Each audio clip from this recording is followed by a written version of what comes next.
I am your brother in Christ, and welcome.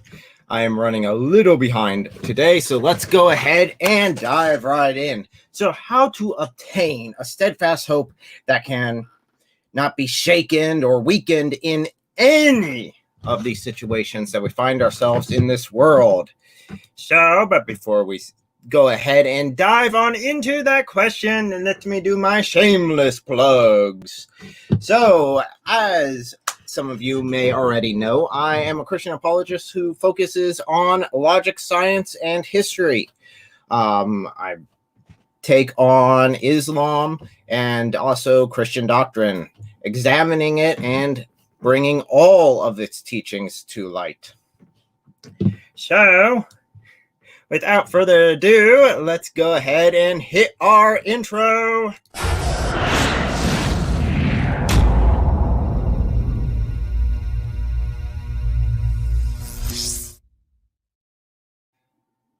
So I'm a little behind today because my son, little boy, decided to wake up last possible second and then decided to want to wake up on the wrong side of the couch, as such as it is.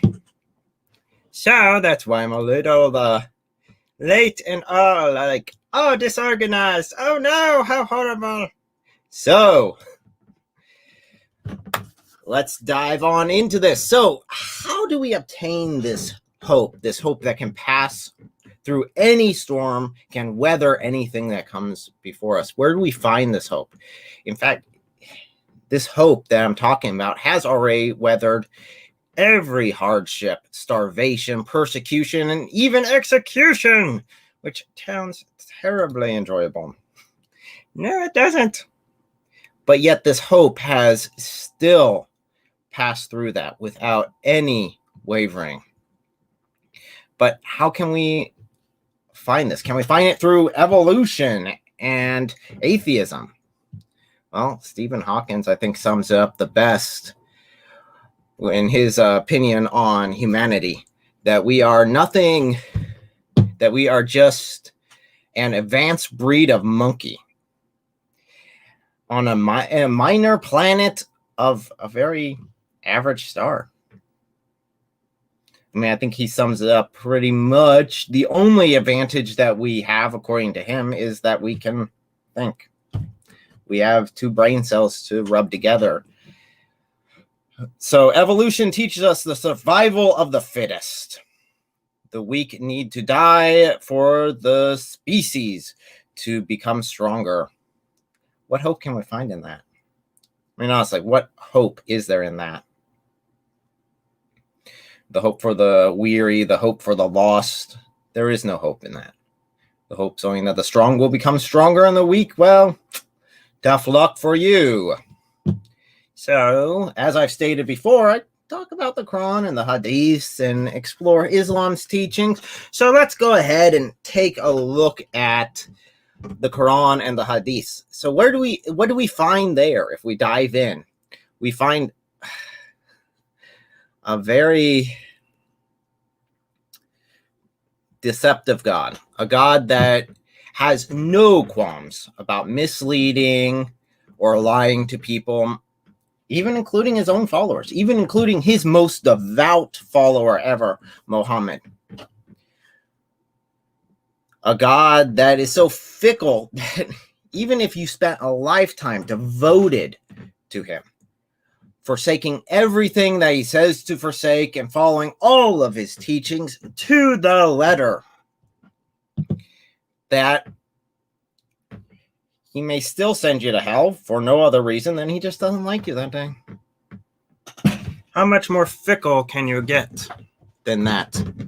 So, but the only guarantee that you find in the Quran and the Hadith in order to enter into heaven is by dying while killing infidels. As many infidels as possible, the more the better. Of course, in the name of Allah. And that is the only guarantee into Allah's graces. We find that in the Quran, Surah 9:29. Fight those who do not believe in Allah or in the last day and who do not consider unlawful what Allah and his messenger have made unlawful, and do not adopt the religion of truth from those who were given the scriptures, fight until they give the jizya willingly while being humbled. What hope is there in that? In Islam, the greatest position that you can obtain is the position of slave to master, where Allah is your master and you are nothing more than a slave to him. So, what about Christianity? What about that? Can we find this hope that can last anything in Christianity?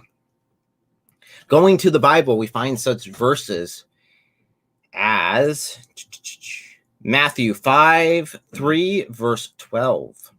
3 through 12. Matthew 5, verses 3 through 12. Blessed are the poor in spirit, for theirs is the kingdom of heaven. Blessed are those who mourn, for they will be comforted.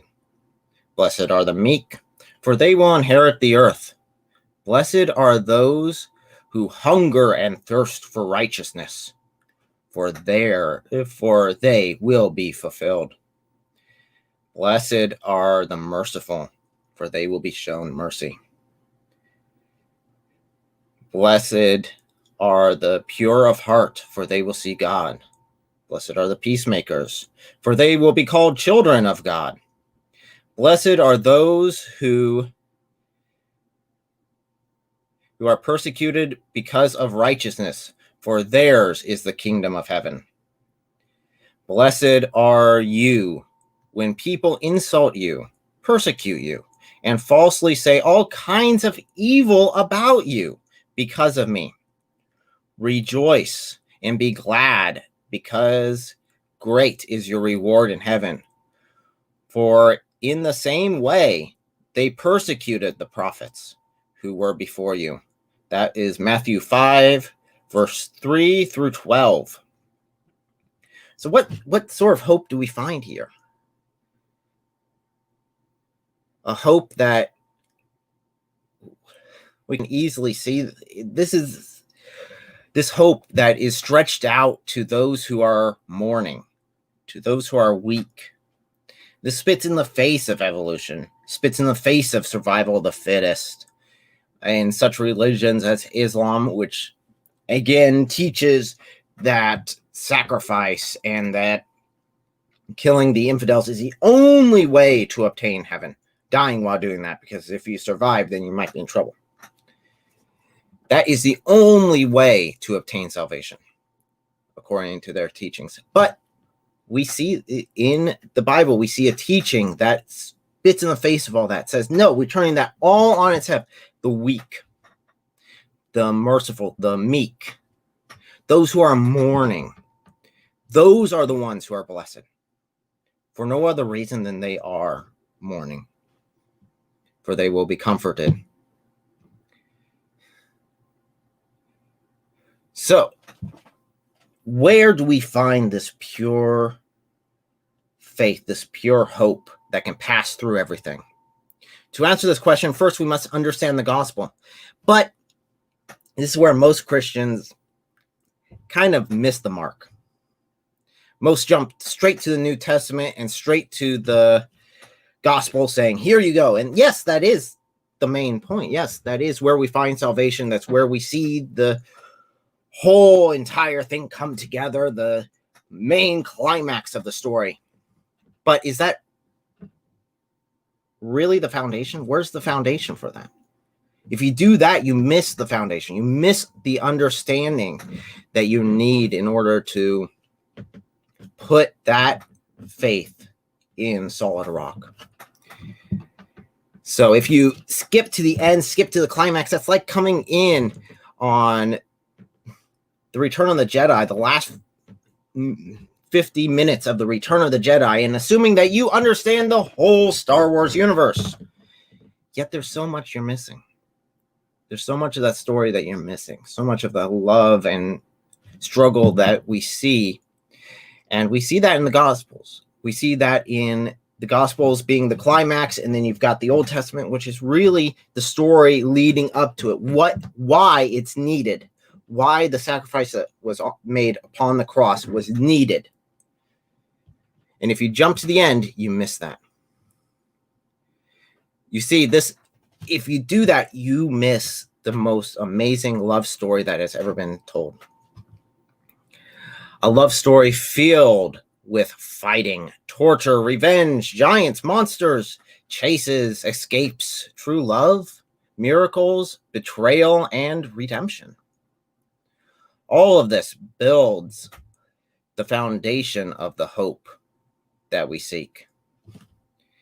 Let's rewind. Let's go back to the beginning and see where this foundation, where the roots actually begin. So in Genesis, it tells us of the beginning of the relationship between man and God and shows us exactly what God wants. We see a God that created man not to toy with or to send to hell, but we see to be in a relationship with us. Not like Islam, where the greatest relationship between you and God is between a master and slave, but as father and son. An intimate relationship full of love and devotion. And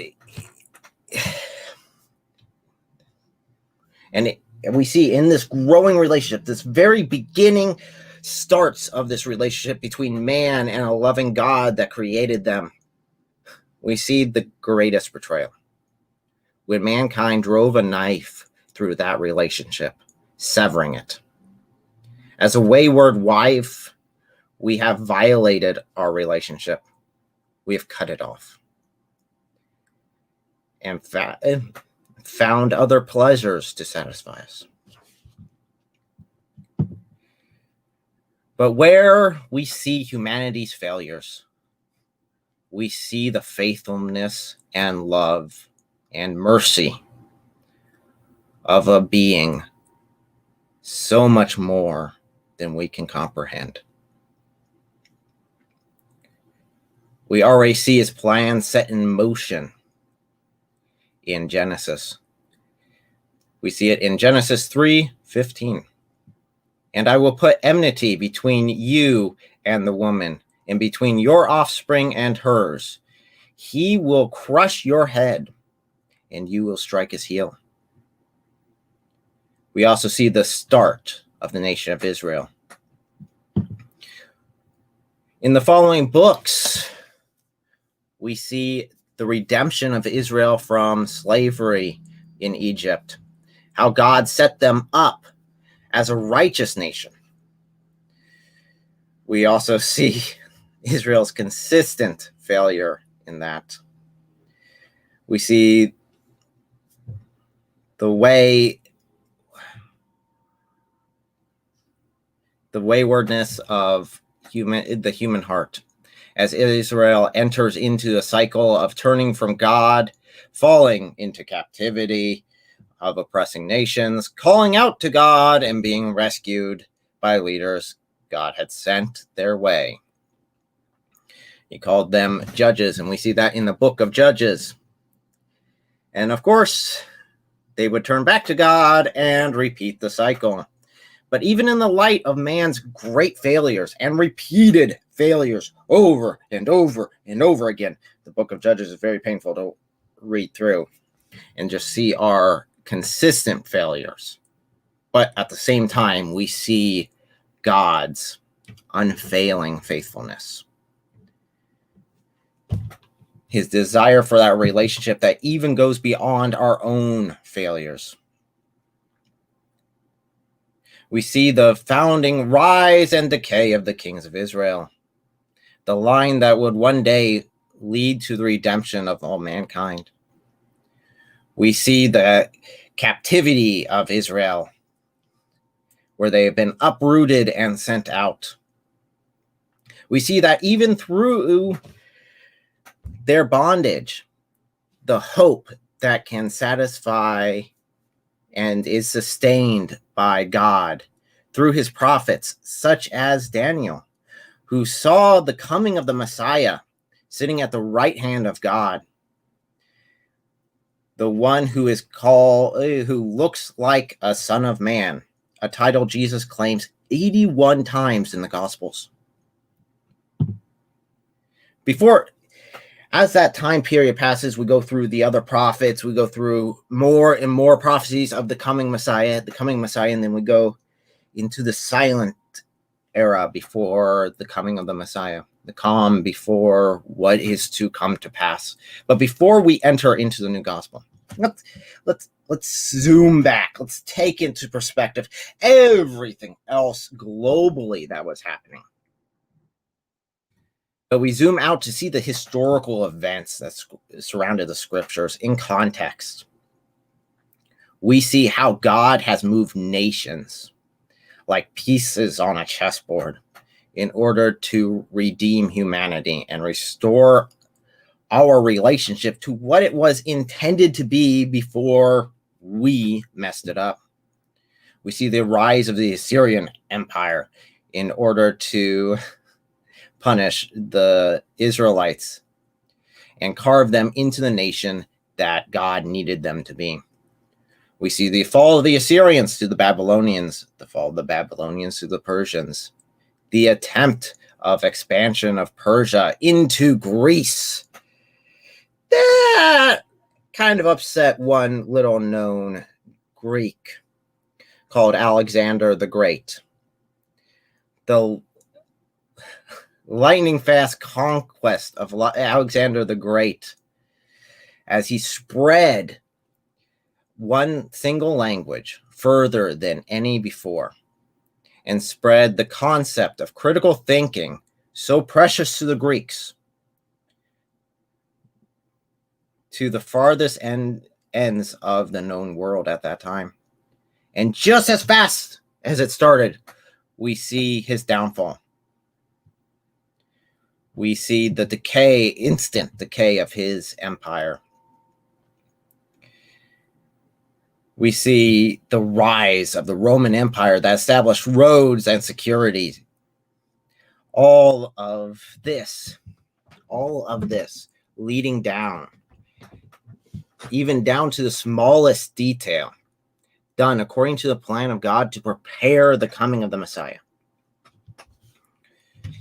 So if we go back to the Bible, go back to the New Testament now, with that in context, all that history, all that building, all these nations moving, the falls of empires, the rise of empires, all of these coming and going by God's will in order to facilitate the coming of this Messiah.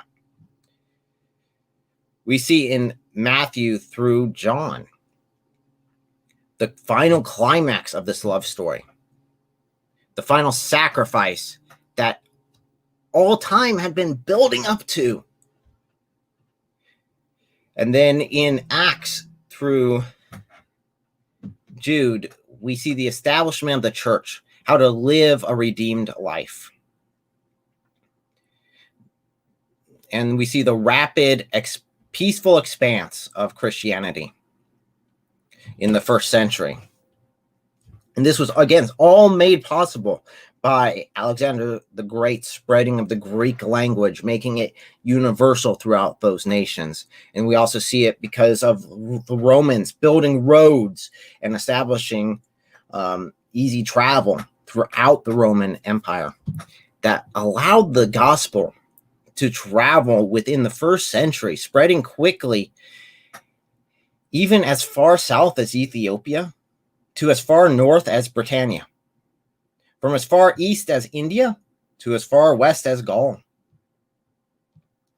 Finally, as we come to the conclusion of the falling action, because that's really what we're seeing here in Acts through Jude, we're seeing all the falling action of what the redemption of man meant. And we come to the final conclusion in Revelation. We see the end of the world. But in light of everything that we've talked about, in light of all history, in light of the redemption of man, It is not a sad thing. The return of Jesus in glory is something I greatly await. To see the enemy put in its place, to see evil finally struck down, to see justice and mercy reign, and to be restored by the grace of God to our proper place. This is the hope that can weather any storm. Sustained and given by God by no act of our own. A gift freely given. I will close this lesson and go into Q&A by leaving you with this verse that sums it all up. For God so loved the world that he gave his one and only Son, that whomsoever believes in him shall not perish, but have eternal life. John 3:16.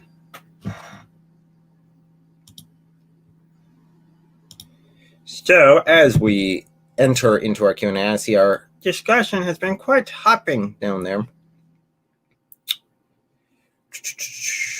We will go ahead and open it up. If I can find my banners and stuff, which I have hidden. See, that one was not a very long one, but I did want to revisit this. I did this for Mr. Foxy's live stream, and I wanted to redo it for you guys because I don't think many of you saw that. But I thought it was a good message that needed to be taught. So, I can't find all my tickers and stuff. Oh my goodness, I'm so unprepared. Ah! Okay. Some Christians. So if you have any questions, please leave them in the discussion below.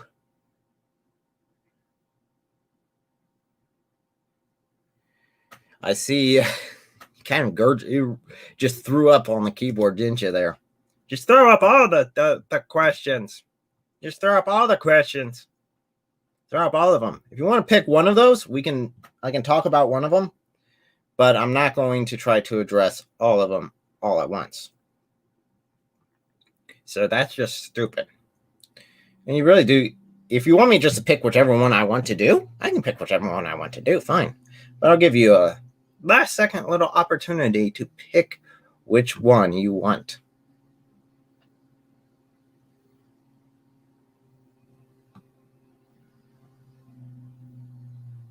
So I don't mind doing multiple videos on them if you're asking me to do multiple videos on those subjects, but if you want me just to answer a question, it needs to be a question, not 15. Let me see if I can get my wonderful wife, if she would be so kind as to join me. What is that? She is stuck. She is with little boy who decided to wake up as a crabby butt. So he was unfortunately taken and babysat. 1. Pick the last time. 1. Right? Okay.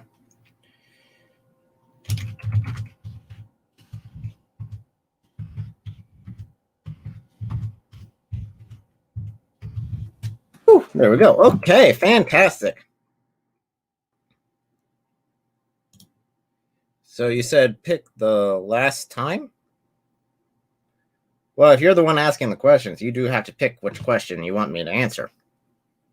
That's kind of how Q&A works. Because if I just decide to pick questions and I just pick a subject for the video and then be done with it, and not do Q&A at the end.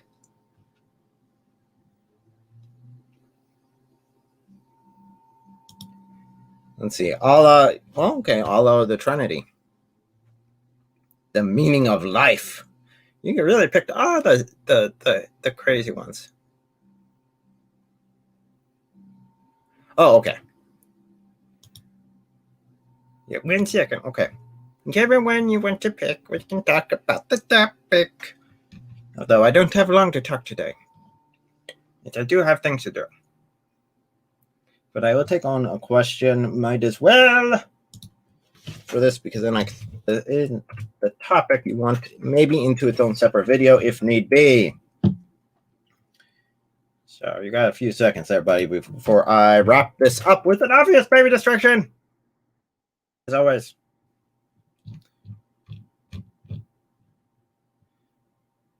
Then I got an Eagle Scout ceremony, which I'm hoping to be able to go to if I can find the invite, which I might have lost. It should be kind of bad on my behalf, I do admit, for my old scouts. So let's see here. I'm about ready to pick one at random if you don't hurry up.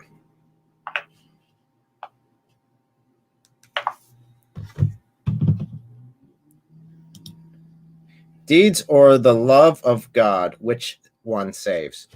Now, I'll mention my position on it, and then I'll go into the logic. So, my position on it is the love of God saves. Mainly because we can't really do anything of our own to be able to earn salvation. I mean, if you believe in a just God, an absolutely just God, then every sin, every wrong deed must be brought to a court. Someone must pay for those, or else the scales aren't balanced, or else it's not just. I mean, if you had a judge who sat on a bench and someone had killed your grandmother, would you consider that a just judge if he looked at the murderer and said, nah, you can walk? Because, you see, yeah, you killed the old lady. You killed this person's grandmother. But you did save. 3 years ago, you saved a grandmother. So it kind of all equals out. Would that be considered a just God? Hey, welcome. You're coming in at the end of the Q&A section. So welcome. So going back to the question, would that be considered a just God? Or a just judge in this case? If the judge let the person walk? No, if you save one life, that doesn't mean no one would agree that means you get to take a life. So why, when we talk about redemption, do we think that the opposite's true? Bad deeds don't justify good deeds. Why do good deeds justify bad deeds?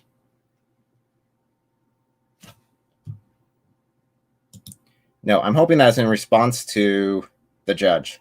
Because no, he would not be. I would agree with you. No, that would be a bad judge. That'd be an unjust judge.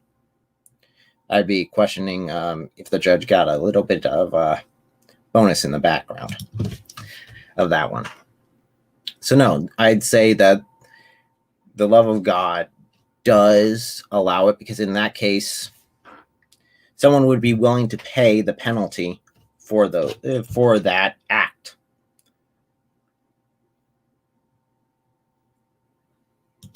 Am I talking about the kid that was shot in North Carolina? No, but if you want me to talk about that's messed up. That's messed up. That was pure and simple murder. And it's messed up, but it's not been covered. It was a racially motivated murder. It was a hate crime. And we're not covering it. Because the kid was white. And the guy that shot him was black. And they try to claim that was oh, well, he just misidentified.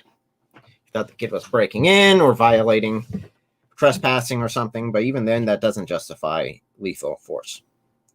Lethal force is justified if your life is possibly in danger. And I can guarantee you that the 20-year-old, or in his 20 years, kid did not feel that his life was in danger because of the 10-year-old kid. Plain and simple. There's no way that 10-year-old kid was doing anything that would be life-threatening or even considered in any way, shape, or form harmful.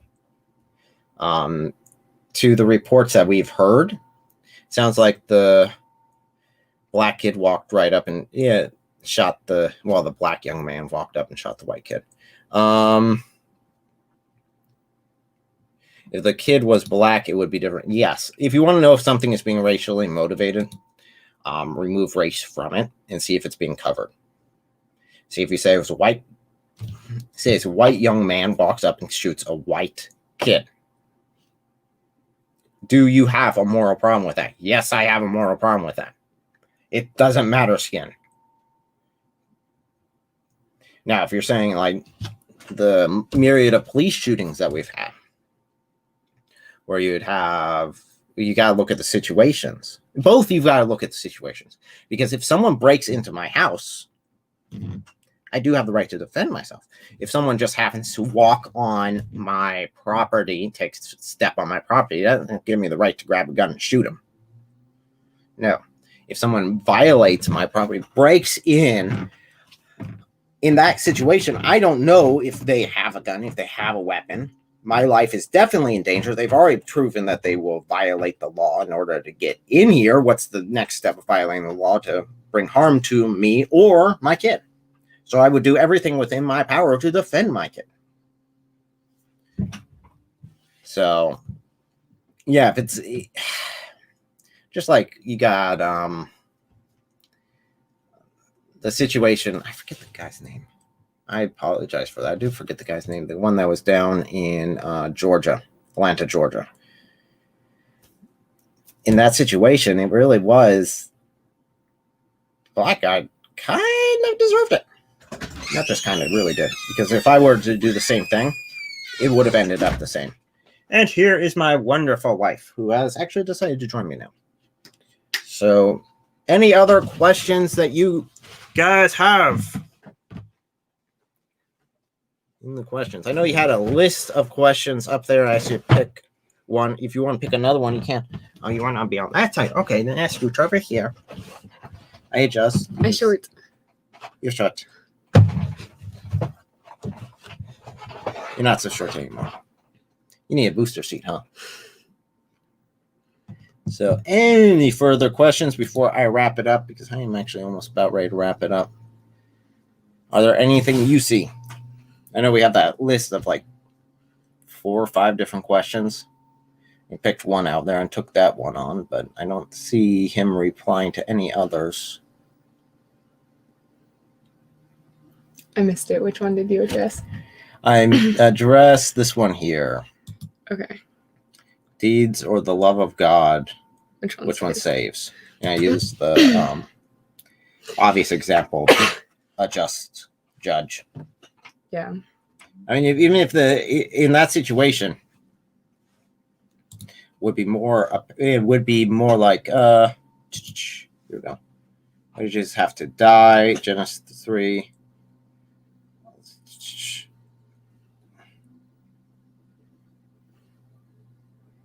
Genesis 3, look it up when you answer. Why did Jesus have to die? Well, go on. Are you referring to the anyone who's on a tree is cursed thing? Well, if you're looking at the question of death, because it is stated at the beginning that the wages of sin is death, and death had to be paid. If that is the punishment, say the death sentence is the punishment for the crime, you would not find a judge to be just if the person who is taking on that crime, who is saying that they did it, that they are going to pay for it, got a lesser sentence than what was required.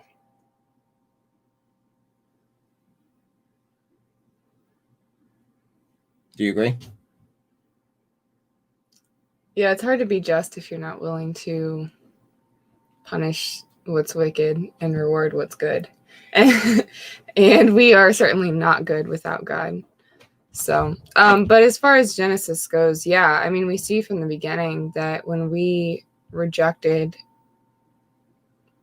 God's command, meant at the time singular, you know, how much sin that brought into each of our lives.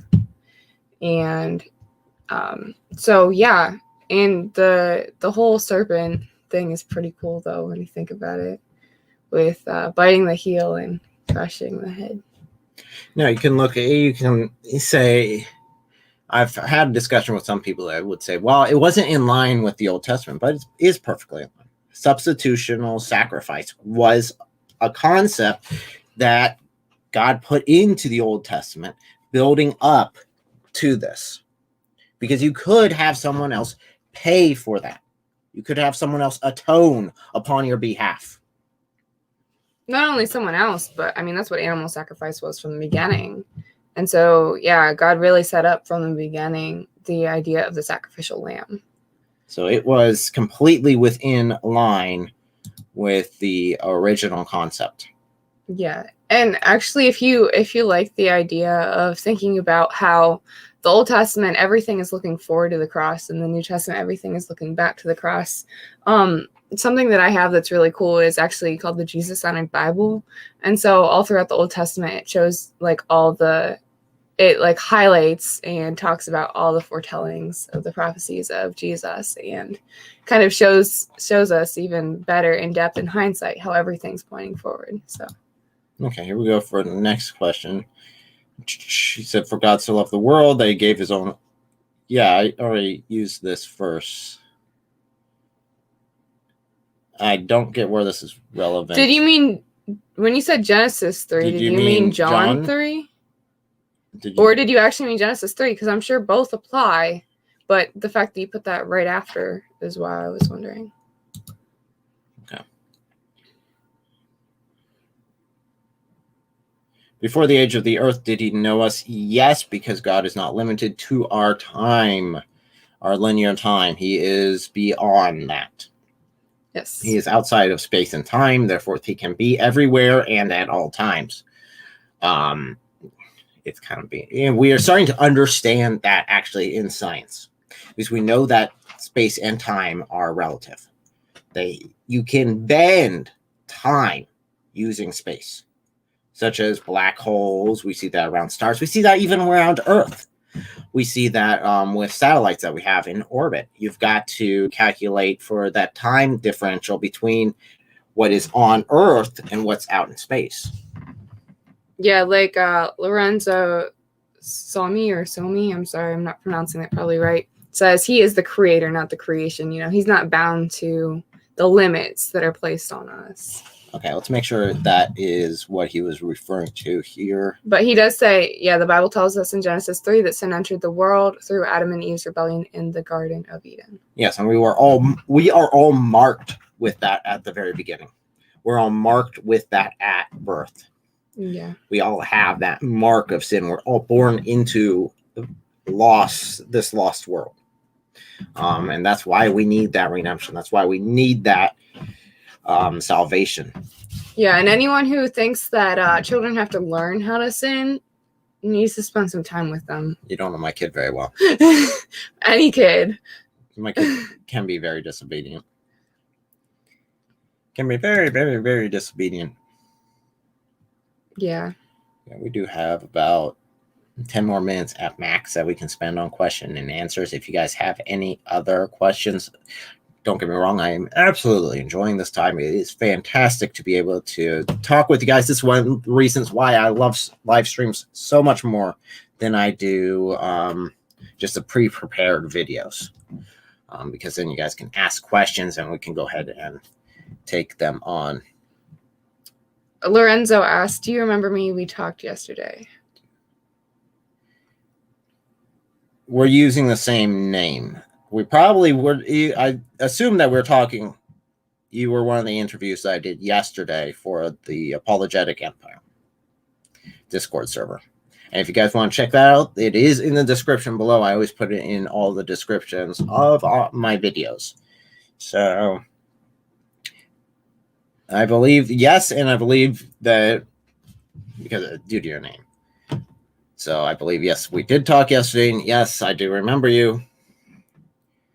But I don't see where that's relevant other than the fact that I remember you. Coda Boyd said, I do believe in God, but I do believe there did different universe. I do believe, but I do believe there is different universes.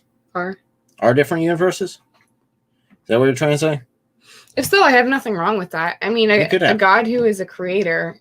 I mean, as an artist, like I love to create, and so I'm assuming God as a creator loves to create. So it would not be something that I would think is a far stretch for him to create. But I've had different thoughts on this because I've heard some argue, that it's all for us. And if it's all revolved around us, what's the point in creating things that we don't have access to, that no one has access to? But at the same time, if you think about the way that C.S. Lewis looks at it and kind of explores in his space trilogy, then there may even be other creations. Dun, dun, dun. Yes, exactly. Thank you for answering that. Sorry, do you not want me to answer? So, yes, the question of parallel universes, why wouldn't there be? There might be a way to eventually be able to travel between them. That is a possibility. I don't think there's any evidence of that yet. There are, of course, theories, but there are always theories. Okay, so yes, that would be... Yes, he did confirm that was what he was intending. So yes, but I guess the argument would be the same for if there's extraterrestrial life. And C.S. Lewis did explore that, I think, quite in depth. And I think the interesting question is, if there is extraterrestrial life, did they fall like us? What sort of option of redemption was given to them? I think a lot of Christian science fiction authors are exploring that sort of concept. Of course, I flipping remember you.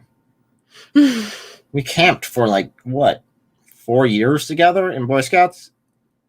It would be really hard for me to forget you. Besides, complete memory loss. Do you remember me? Who are you? She's very forgettable. All right, have fun with your stream. Sorry, I just had to put that one in there after you asked such a silly question. So that's my thoughts on it. Yes, God is a creative God, and I would be surprised if he limited himself only to this planet. But if he did create outside this planet, then there would be a way for us to get off this planet. Wait, so you don't believe in the moon or Mars? It's all conspiracy theory? No. He only created this planet? No, I don't believe this world's flat either. Okay, here we go. Wait, are you saying that the world is round is a conspiracy theory? No, I said I don't believe the world is flat. I know, but you also just said you don't believe in Mars or the moon or anything else. But that's not how you answered that.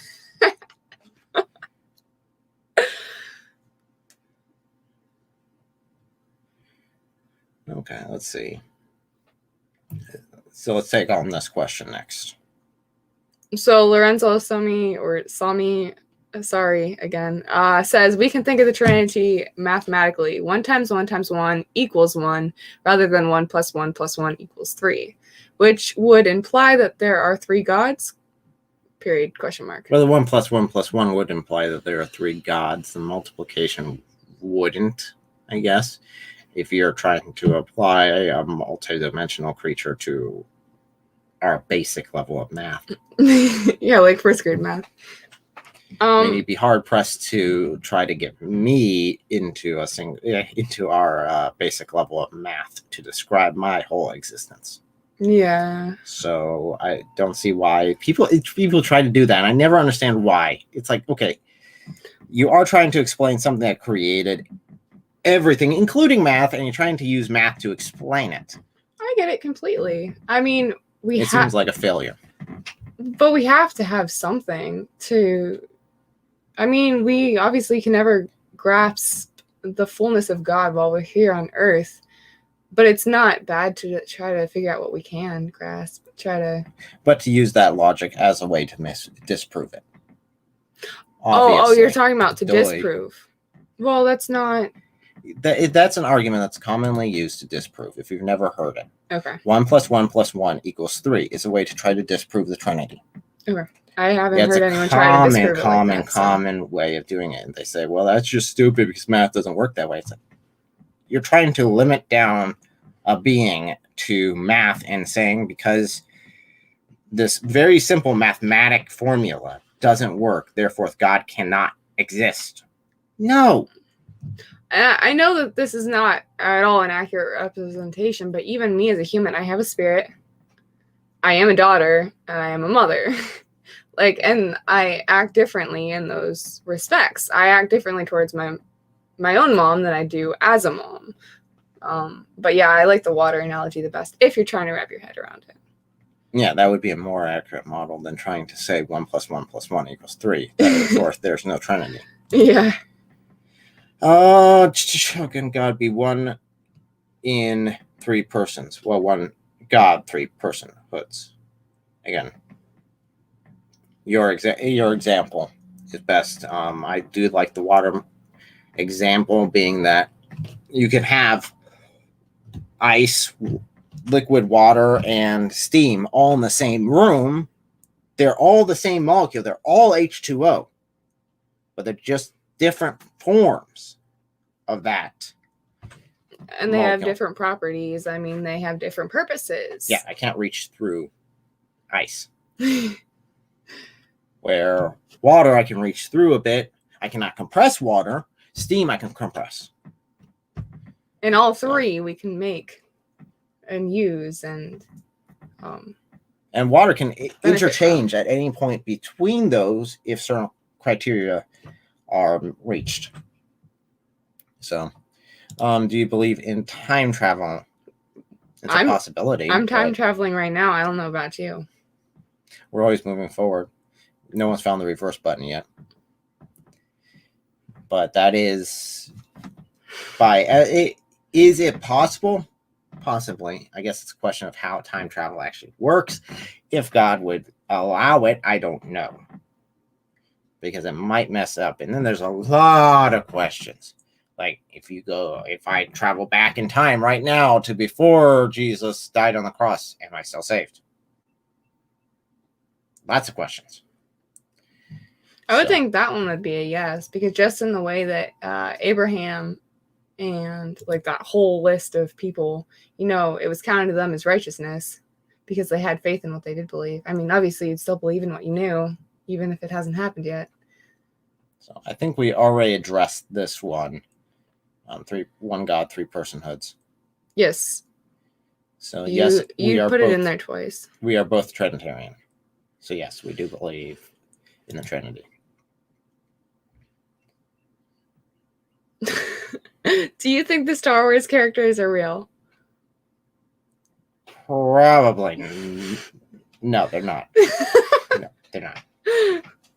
If you're doing like the old series Sliders concept, where every possibility there's another parallel universe and you can slide through and run into other parallel universes. If you want to write a book about that or something like that, it can be kind of cool.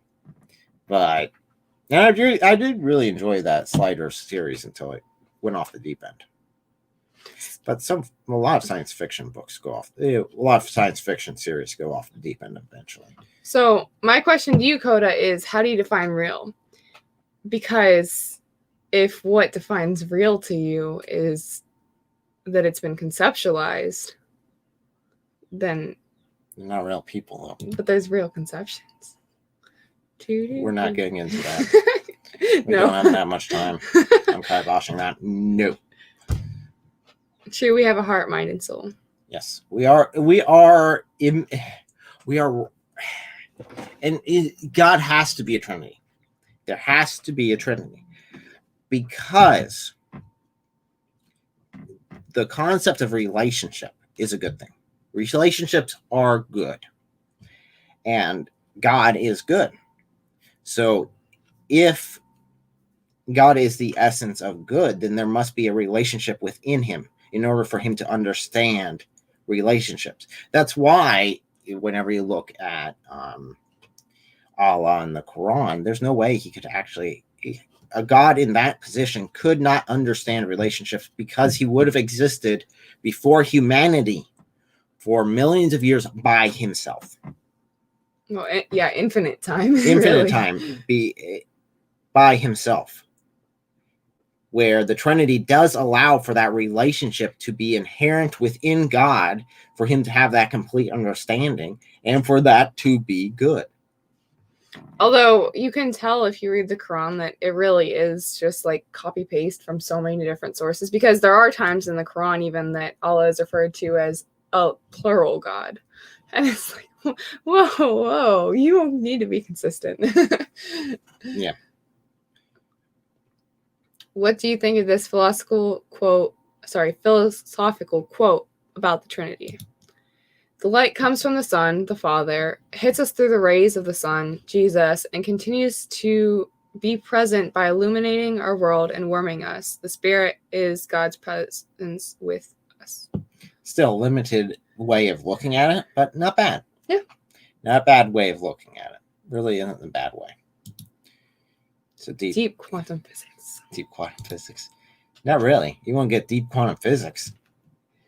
A ray of light can be both matter and energy at the same time, depending on, and the whole depending factor between both of those is if you're looking at it expecting one or the other. So your expectations affect if it is actually matter or energy. That gets crazy. So John 3:16, explain the relationship. Explain the relationship between Father and Son. You're talking about yeah, it's right there. John 3:16, pulling that up just for reference. For God so loved the world that he gave his one and only Son, that whomsoever believes in him might not perish, but might have eternal life. You're asking me to explain the relationship between the Father and the Son? Is that what you're asking me to explain as far as John 3:16 applies to? Well, the Son would have to be God, and even then we go back, as I mentioned in this video, we go back to Daniel. We see that in Daniel he has a vision of one that looks like the Son of Man. Sitting at the right hand of God, he is given all power and authority equivalent to the Ancient of Days, equivalent to the Father.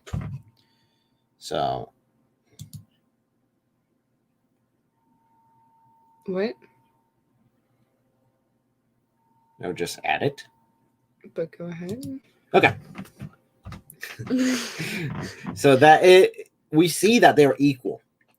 We also know that Jesus did set down his authority. He did put down all of his power and authority and enter into our linear time, which again is, and I mentioned this before, mind-blowing because of how limiting that would have to be to a God who knows everything, who knows all of time and space, and say, no, I'm going to take the punishment of sin upon myself. I'm going to limit myself to live a life like one of these lesser beings in order to save all these lesser beings. And it had to be God. Because yes, according to the old law, a sinless man could die for another sinless man for salvation. So someone could die for my sins as long as they were sinless. They could take on my sins onto them. But for Jesus to be able to forgive all people, he had to be God and have that eternal nature. Because in order to sacrifice for all lives, not just one. So I hope I explained that right. It's been long. Okay, I got to wrap it up shortly, but let's go ahead and take on a couple of more if you guys have them real quick. I'm going to dip out, but not too much. Actually, I might just wrap it up then as well. Okay, so people has told me that if you worship God, you think he is coming back. If he does, he doesn't come back.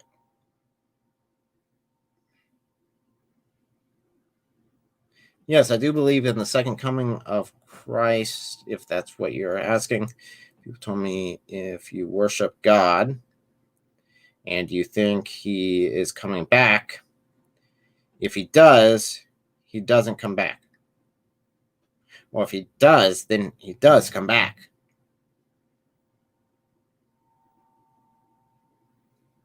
If Jesus comes back, then he does come back. So, don't know about that one, but let's go ahead and end with an obvious baby distraction. This one is provided by my wife, and she is worried that everyone will think her a bit of a bad parent, but I don't think so. I think she will be quite epic. Okay, hold on. Before I share that one.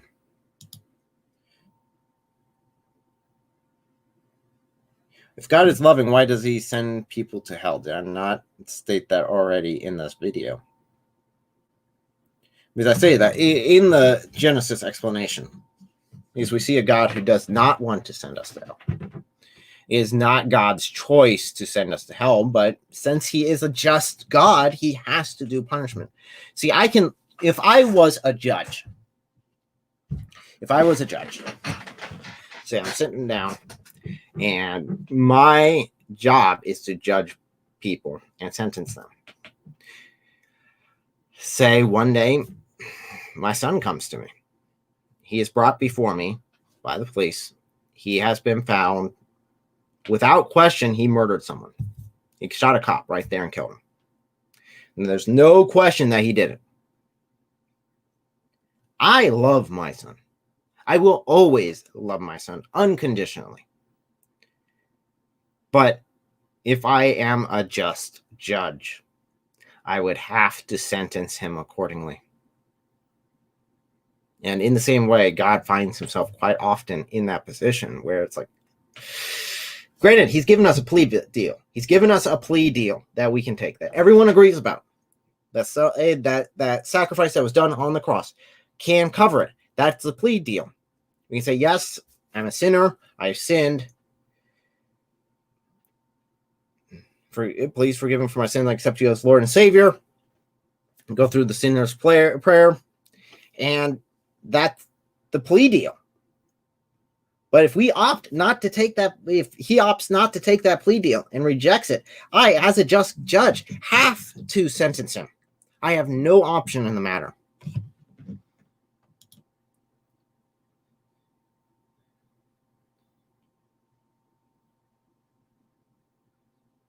What does that mean?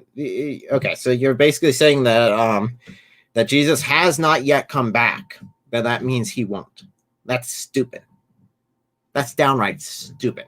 Because if I leave for work and I tell my son, well, I will be back later, and I leave for work, and someone comes here at noon and says, oh, your dad's never coming back, son, because you can't possibly believe he must never have existed beforehand. He will never come back because he hasn't come back yet. That's 100% proof that he doesn't exist. No, it just means I'm not back yet.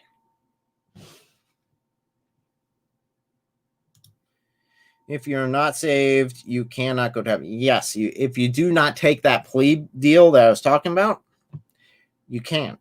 God has to be just, and it is in his nature to be just. And every sin must be punished.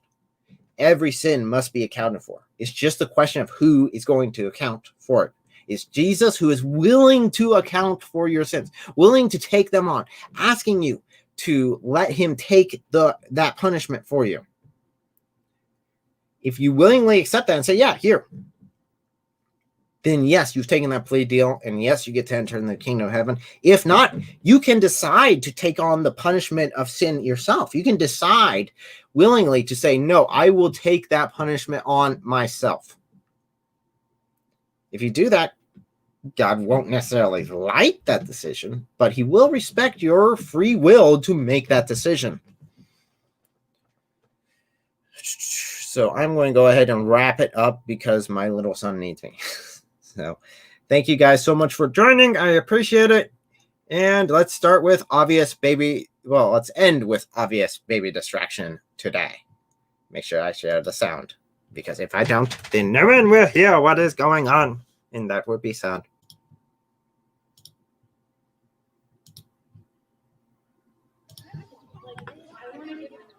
Come here, bud.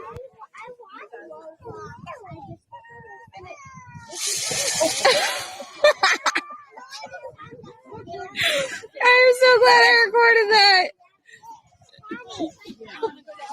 Yeah, I was gonna tell you I do it in a minute. Sorry.